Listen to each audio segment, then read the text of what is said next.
Bismillahirrahmanirrahim. Assalamu alaikum, my dear student. In the course of software architecture and design, we are discussing design principles and laws in this lecture. The course outline of this lecture is as follows. In this lecture, we will discuss about what goes wrong with software, symptoms of rotten design, what causes the rot to take place, principle of object-oriented design, and at the end of the lecture we will have a little bit summary of the lecture and discuss what will be the next. We always start with motivational quotations. In today's lecture, these quotations are included. Climbing to the top demands strength, whether it is to the top of the mountain Everest or to the top of your career. अगर आप अपने career के top पे जाना चाहते हैं तो use your inner strength and the power is within you. अगर आप अपनी पावर को यूज़ करेंगे तो you can achieve in your career also. As a child of God I am greater than anything that can happen to me. Allah Taala ने आपको अपना खलीफा बनाया. हज़रत आदम अलैहिस्सलाम की औलाद होने के नाते I am great than anything that can happen to me. Of greatest. Okay, to use your strength, use your power to achieve more and more. And child में भी एक तजस्सुस हमेशा से होता है, ज़्यादा से ज़्यादा लर्न करने की कोशिश करें. तो अल्लाह ताला की मखलूक होने के नाते हमें भी इल्म हासिल करने की तरफ अपनी जो पावर जो अल्लाह ताला ने हमें वदीयत की है उसे इस्तेमाल करना चाहिए और ज़्यादा से ज़्यादा इस्तेमाल करना चाहिए. Slavery is first even it tears beautiful name. अपने आप को गुलाम माना ज़हनियत से निकालें. Thank you very much. Let's start our formal lecture. What goes wrong with software. The design of any software applications begin with a vital image in the mind of its designer. At this stage, it is clear, elegant and compelling. जब हम software को design करते हैं तो designer के mind में, designer के ज़हन में उसका एक क्लियर, एलिगेंट और कंपेलिंग इमेज होना चाहिए. It has a great simple beauty that make the designer and implementer itch to see it work. दूसरी बात, जो सॉफ्टवेयर डिज़ाइन अपने इम्प्लीमेंटर को देता है उसमें सबसे बड़ी खूबी ये होनी चाहिए कि वो वर्क करे. टेक्निकल डिज़ाइन इम्प्लीमेंटेबल हो. Simple is that design must be working. Some of this application means to maintain its purity of design through the initial development and to the first release. अपनी initial development में और जब उस product की पहली release हो तो वो डिज़ाइन वर्किंग हो. The program become a fostering mass of code that the designers find increasingly hard to maintain. अगर आप एक ऐसा कोड डिज़ाइन, जो प्रोग्रामर है अगर एक ऐसा कोड प्रोड्यूस करेगा जो मैस ऑफ कोड है तो उसे मेंटेन करना बहुत ज़्यादा मुश्किल होगा. Eventually the sheer effort required to make even the simplest of the changes to the application becomes so high that the engineers and frontline managers cry for a redesign. मैंने आप लोगों को पहले भी बताया कि design is for the first time. Design is not for the redesign and redesign the application again and again. आपका जो पहले से आपने एक दफ़ा डिज़ाइन बनाया वो नई चेंजेस को अकोमोडेट करे. इटरेटिव प्रोसेस है लेकिन रीडिज़ाइन को अवॉइड किया जाए. सिम्टम्स ऑफ रॉटन डिज़ाइन क्या हैं? सिम्टम्स ऑफ रॉटन डिज़ाइन हैं rigidity, fragility, immobility, viscosity. Viscosity के आगे दो टाइप्स हैं, एक विस्कोसिटी ऑफ डिज़ाइन है और दूसरी viscosity of environment. Rigidity is the tendency of the software to be difficult to change. अगर सॉफ्टवेयर डिज़ाइन के अंदर कोई भी एक चेंज लाना, सिंपल चेंज लाना बहुत ज़्यादा डिफ़िकल्ट हो, मुश्किल हो तो हम ये कहते हैं कि ये रिजिड डिज़ाइन है. तो रिजिड डिज़ाइन की वजह से कैस्केडिंग इफेक्ट्स आते हैं कि चेंजेस जो मॉड्यूल्स हैं वो चेंजेस लोकल नहीं रहती. चेंजेस कैस्केड करती हैं, रिपल इफेक्ट्स क्रिएट करती हैं जो डिज़ायरस नहीं है. ऐसा डिज़ाइन हो जो रिजिड ना हो, चेंजेस को इम्प्लीमेंट करना इजी हो. Fragility fragility is related to fragility is the tendency of the software to break many pieces every time it is changed. जब भी कोई चेंज आए तो आपका सारा का सारा पहला जो डिज़ाइन है, जो इनिशियल डिज़ाइन है, वो ब्रेकअप हो जाए तो हम ये कहेंगे कि एक पुअर डिज़ाइन है, फ्रेजाइल है। इनएबिलिटी टू रीयूज सॉफ्टवेयर हम अदर प्रोजेक्ट्स के, अगर हमारे प्रोजेक्ट के अंदर components within the project और अक्रॉस द प्रोजेक्ट्स अगर कंपोनेंट रीयूजेबल नहीं है तो हम ये कहेंगे कि ये डिज़ाइन पुअर है, इमोबिलिटी है डिज़ाइन के अंदर, तो जो डिज़ायरस नहीं है। Viscosity of the design and viscosity of one way to make the change, some of the ways preserve the design, others do not.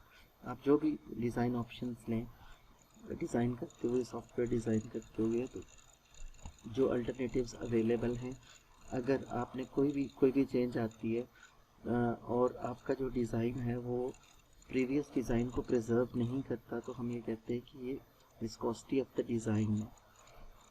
Previous design जो इनिशियली डेवलप किसी भी एक एप्लीकेशन के लिए इनिशियली डेवलप किया गया है उसे प्रिजर्व करना चाहिए, नई चेंजेस को अकोमोडेट करना चाहिए, उतना ज़्यादा फ्लेक्सिबल हो कि नई डिज़ाइन ऑप्शंस को चेंजेस को अकोमोडेट कर सके। तो अगर वो अकोमोडेट नहीं कर रहा और प्रीवियस डिज़ाइन को प्रिजर्व नहीं कर रहा तो हम ये कहेंगे कि इस डिज़ाइन में जो विस्कोसिटी है वो हाई है। इस विस्कोसिटी को लो हमें चाहिए कि प्रीवियस जो चेंजेस को अकोमोडेट करे और प्रीवियस डिज़ाइन को प्रिजर्व करे।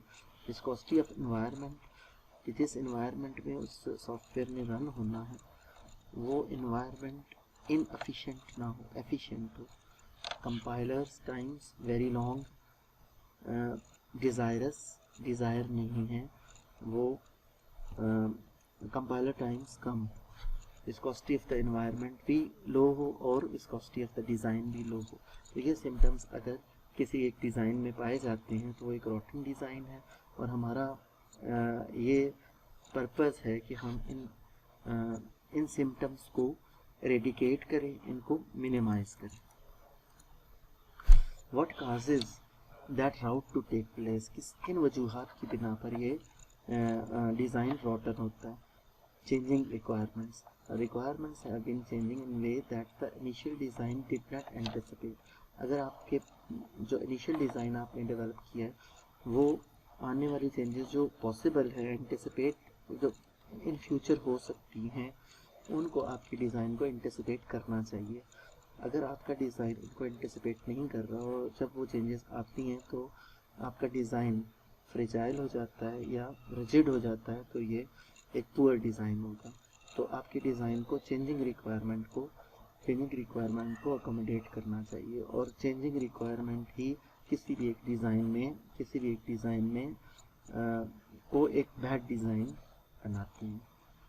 उसकी एक वजह हो सकती है डिपेंडेंसी मैनेजमेंट। अगर आपने मॉड्यूल्स एक दूसरे पे डिपेंडेंट हैं, वो डिपेंडेंसी डायरेक्ट हो या इनडायरेक्ट हो, अगर उसको एंटिसिपेट नहीं कर रहा तो वो एक पुअर डिज़ाइन है। तो चेंजिंग रिक्वायरमेंट्स और डिपेंडेंसी रिक्वायरमेंट्स अगर किसी भी एक डिज़ाइन में नहीं है तो वो एक पुअर डिज़ाइन है।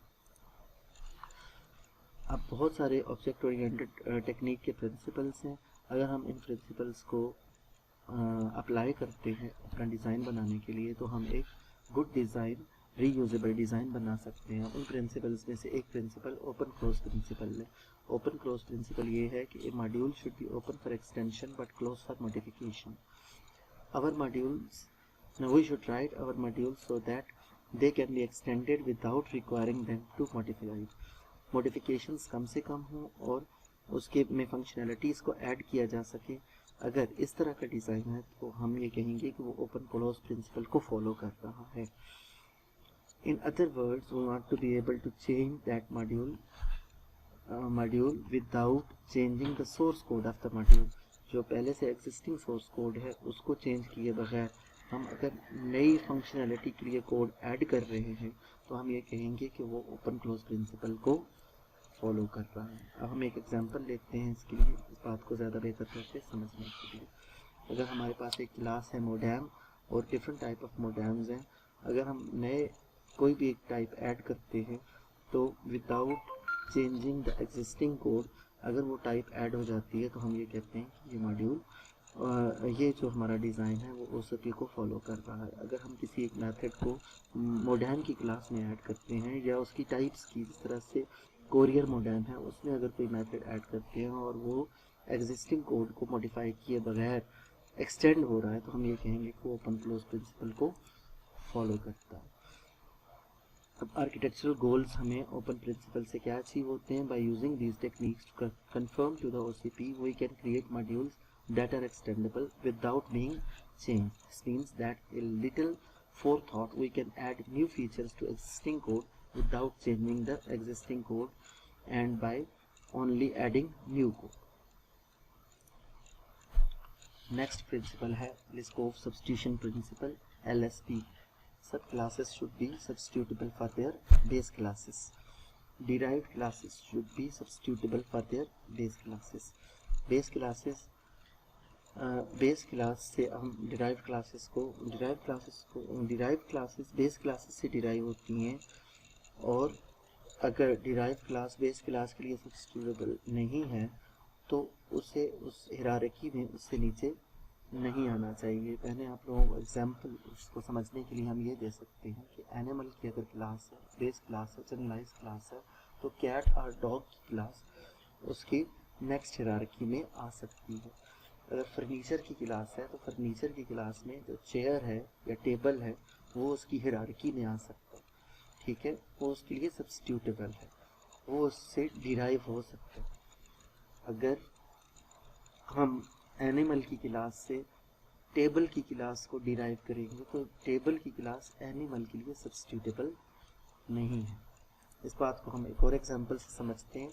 If some function user take an argument of the type B base class, then it should be legal to pass an instance of derived class to that function. तो एक function है user का और उसकी class को हम base class का instance भी पास कर सकते हैं, तो उसी फंक्शन को अगर हम डिराइव्ड क्लास का डी इंस्टेंस पास कर सकें और उस फंक्शन को कोई प्रॉब्लम ना हो तो हम ये कहेंगे कि डी क्लास का इंस्टेंस और बी क्लास का बेस क्लास का इंस्टेंस दोनों आपस में सब्स्टिट्यूटेबल। नेक्स्ट जो हमारा प्रिंसिपल है वो है dependency inversion principle. Depend upon abstractions, do not depend upon creation. Dependency inversion principle is the strategy of depending upon interfaces or abstract functions and classes rather than concrete functions and classes. इसका बहुत ही आसान मतलब ये है कि abstractions पे depend किया जाए ना कि कंक्रीट क्लासेस पे, इंटरफेसेस पे डिपेंड किया जाए ना कि उनकी इम्प्लीमेंटेशन पे। और यही प्रिंसिपल कंपोनेंट डिज़ाइन, कॉम, कोबरा, EIG, एंटरप्राइज जावा बीन्स के लिए भी एक अनेबलिंग फोर्स है। नेक्स्ट स्लाइड से इसी कॉन्सेप्ट को बहुत बेहतर तौर पे समझा जा सकता है। Dependency structure of an object oriented architecture है। हाई लेवल पॉलिसी से हिरार्की में अब्स्ट्रैक्ट क्लासेस है और उनकी डिटेल इम्प्लीमेंटेशन है। तो ऑब्जेक्ट को हाई लेवल पॉलिसी से अब्स्ट्रैक्शंस पे डिपेंड करना चाहिए ना कि डिटेल इम्प्लीमेंटेशन पे। इसी बात को हम प्रोसीजरल आर्किटेक्चर में भी समझ सकते हैं कि मेन क्लासेस में फिर आगे फंक्शंस होते हैं, प्रोसीजर्स होते हैं और उनकी इम्प्लीमेंटेशन होती है। तो डिपेंड मेन फंक्शंस पे करना चाहिए ना कि डिटेल इम्प्लीमेंटेशन पे। Concrete thing change a lot, abstract things change much less frequently. उन चीज़ों पे डिपेंड करना चाहिए जो लेस फ्रीक्वेंटली चेंज हो रही हो, ना कि जिनमें चेंजेस बहुत ज़्यादा हो। इसलिए अब्स्ट्रैक्शन पे डिपेंड करना चाहिए ना कि अब्स्ट्रैक्शन की डिटेल पे या कंक्रीट ऑब्जेक्ट्स पे। आई होप कि आप लोगों को ये प्रिंसिपल समझ आ गया होगा। नेक्स्ट प्रिंसिपल है interface segregation principle. Many client-specific interfaces are better than one general-purpose interface. सारे के सारे मेथड्स एक ही क्लास के अंदर ओवरलोड करने के बजाय हर एक सर्विस को अलग अलग यूज़र को प्रोवाइड किया जाए। जब हम अलग अलग यूज़र को सर्विसेज प्रोवाइड करेंगे तो डिपेंडेंसी कम होगी और यही डिज़ायरस है। कपलिंग मेथड्स के दरमियान कपलिंग कम हो जाएगी। If you have a class that have several clients rather than loading the class with all the methods that the client need, create specific interfaces for each client and inherit them for them into the class। Next class में इसकी example है, दो figures आपको इस slide में नज़र आ रही हैं। एक सेग्रीगेटेड इंटरफेस है और एक flat services with integrated interface है। क्लाइंट को जो भी सर्विसेज रिक्वायर है हम हर एक के लिए अलग क्लास बना देते हैं, तो इससे डिपेंडेंसी कम हो जाएगी।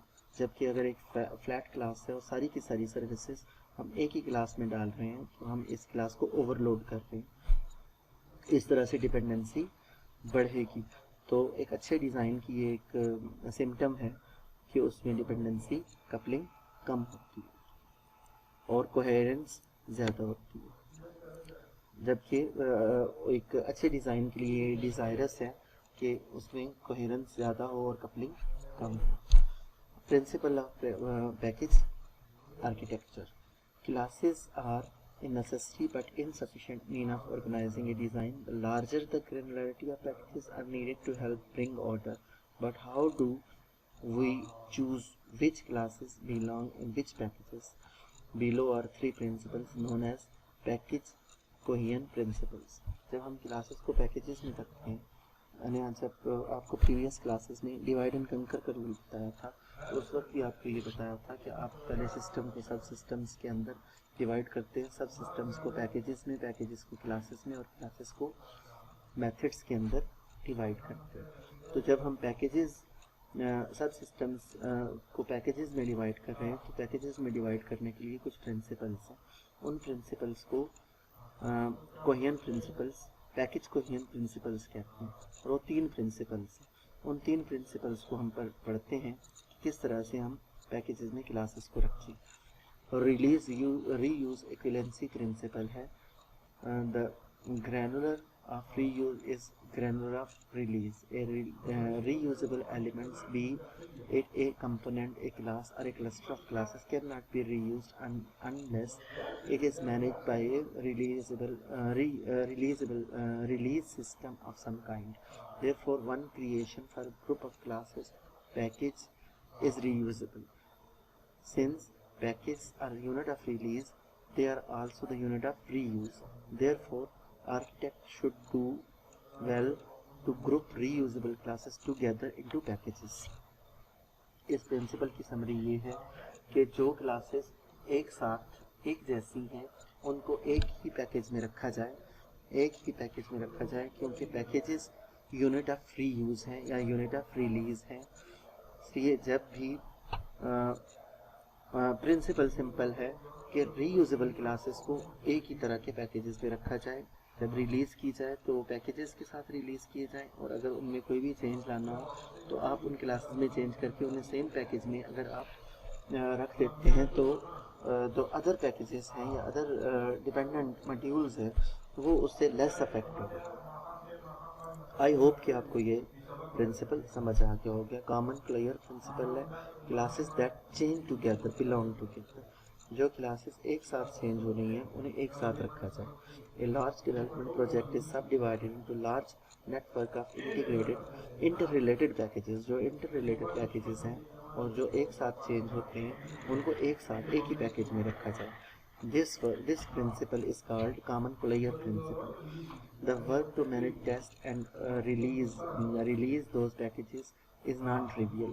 अगर हम उन पैकेजेस को जो एक साथ चेंज होते हैं, जो एक दूसरे पे डिपेंडेंट है, उन्हें एक दूसरे के साथ साथ रख लिया जाएगा, तो जब हम उनको रिलीज़ करेंगे, क्योंकि यूनिट ऑफ रिलीज पैकेज होता है, तो हमें उनको टेस्ट करना और उनको मैनेज करना आसान रहेगा। The more packages that change in given release is greater the work to rebuild, test and deploy the release. Therefore, we should like to minimize the number of packages that are changed in any given release cycle of the product. When we group classes that change together into the same packages, then the package impact from release to release will be minimized. हम dependency को सबसे बेहतर तौर पे manage कर सकते हैं, और जो डिपेंडेंसी को अगर हम मैनेज कर लेते हैं तो कपलिंग रिड्यूस होती है। और मैंने ये पहले भी आप लोगों को बताया कि यही एक अच्छे डिज़ाइन की निशानी है कि उसमें कपलिंग कम से कम हो और कोहेजन ज़्यादा से ज़्यादा हो। नेक्स्ट जो प्रिंसिपल है वो है common reuse principle. Classes that are not reused together should not be grouped together. जो क्लासेस एक साथ रीयूज नहीं हो रही उन्हें एक पैकेजेस में रखने के बजाय उन्हें एक पैकेज में ना रखा जाए।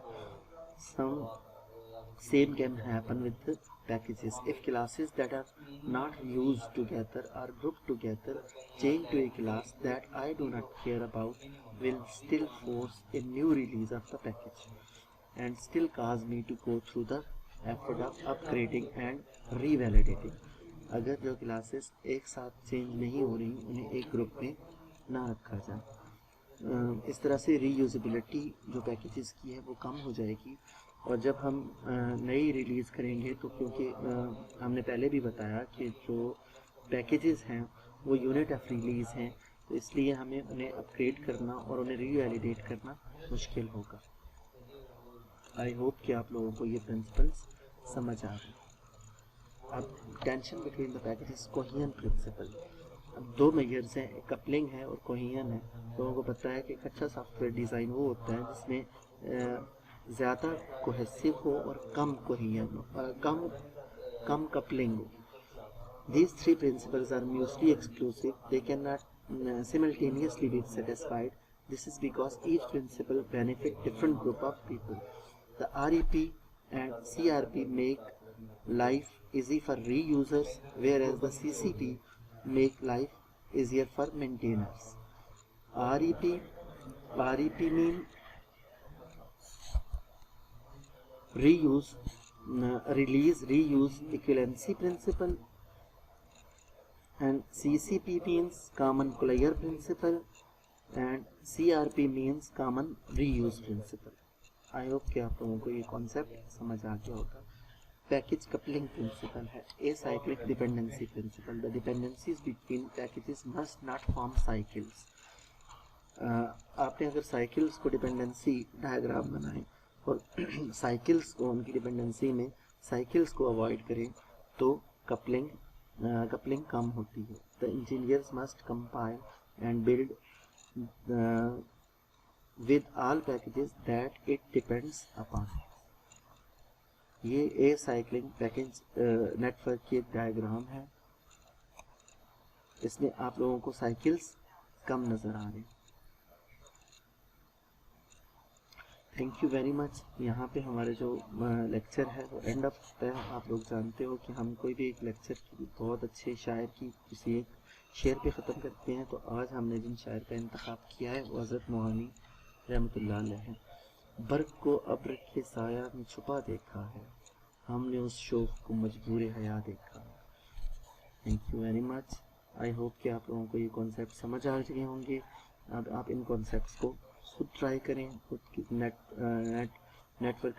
रिसोर्सेज से इनको देखिए, किसी बुक से पढ़ें तो आप उसको बहुत अच्छी तरह से समझ सकते हैं और ऑनलाइन सेशंस में डिस्कस करें। Thank you very much.